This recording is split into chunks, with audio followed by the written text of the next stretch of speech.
Hindi ko kailangan ng tulong mo. Sila yung nakita kong kumuha ng ice cream sa 7-Eleven. Tabi nyo, tabi nyo! Kayo ba yun? Kumuha ng ice cream sa 7-Eleven? Resibo ba yan? Okay guys, pauwi na tayo. Ay, may nagtutulak doon ng motorsiklo. Tulungan natin to. Kasi dati nasiraan ako ng motor. May tumulong sa akin eh. Boss, ano nangyari boss? Boss, ano nangyari? Sino ka ba? Hindi boss, baka kailangan mo ng tulong. Parang galit si bossing ah. Sino ka? Baka kailangan mo ng tulong boss. Ano nangyari sa motor mo? Kailangan ko ng tulong. Kasi nagtutulak eh, baka nahirapan ka eh. Pakailan mo. Kung nagtutulak ako.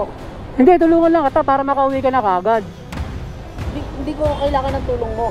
Hindi, para di ka na mahirapan, di ba? Para dire-diretso ko na sa bahay ninyo. Hindi nga kita kilala eh. Hindi ka kilala ng puso ko, ng kaluluwa ko. Bakit parang galit ka, bossing? Pang ko. Hindi ka kilala. Hindi, tutulong lang naman ako, boss. Para Pakialam. parang mainit yata ulo mo, boss. At mo ko tutulungan. Baka kasi nahirapan ka na eh. Inakasya mo na agad na sira yung motor ko. Paano ko nag-exercise lang ako? Hindi naman, boss. Siyempre, nakakapagod yung ganyan, natutulak ka, di ba? Kasi naranasan ko na dati yan eh. Tumulong. Wag na ako. Hindi ako papatulong sa'yo. Hindi ko kailangan ng tulong mo. Motibo mo sa akin. Wala naman ako masamang motibo. Tutulong lang ako sa'yo. Ano kang motibo sa akin? Wala, boss. Hindi kita kilala. Ano ba, boss? Di mo na kailangan ng tulong. Oh, nagagalit yun, oh. Kung gusto mong tumulong, pumunta ka sa Mandaluyong. Grabe, no? Tinutulungan na natin, nagagalit pa. Sige, boss, ingat ka na lang. Sana may tumulong sa'yo. Teka, Ano yun, boss? tutulungan mo ako. Punya. Ayaw mo, di ba? Nagagalit ka nga sa akin, eh. Tingnan mo sila. Oh, tutulungan ko na nga, eh. Ano, tutulungan pa ba kita, boss? O wag na? Ako lang hihintay ng tulong eh. Ano? Pinagtitinginan na tayo. Nakita ko.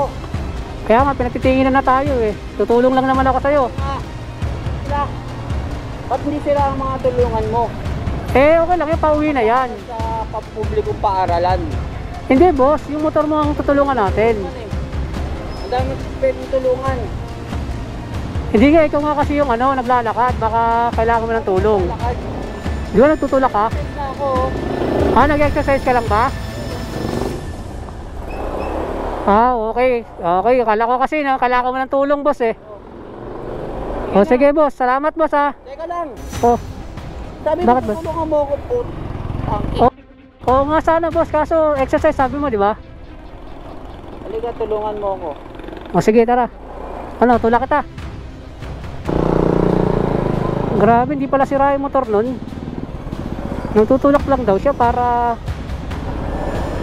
Ang gulo, boy. Pati ako naguluhan eh. Sila yung nakita kong Sino? Sila yung nakita kong kumuha ng ice cream sa 7-Eleven. Sila? Ayun, Kayo pala yun ah. Tabi nyo. Kayo ba yun? Kumuha ng ice cream sa 7-Eleven? Nagbahid ba kayo? May resibo ba yan? Opo. Sige. Ang ganda ng belt mo, kumikinang ah. May resibo daw eh. May resibo. Bala ka sa buhay mo. Wala. Kulit nyo no.